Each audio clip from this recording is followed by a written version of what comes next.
Ganito ang technique sa pag-slice ng sibuyas, onions.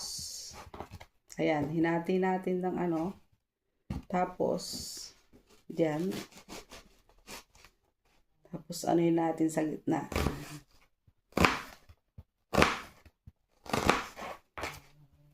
Ayan na ang kalalabasan, mga maliliit.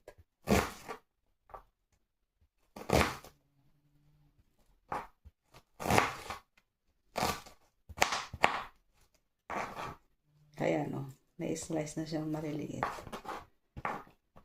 Ito, nahiwa na yan sa gitna. Tapos, slice natin dito. Tsaka yan. 1, 2, 3, 4. Ayan.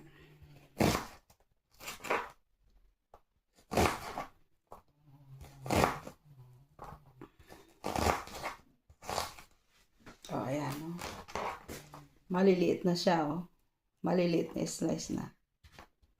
Ganyan lang.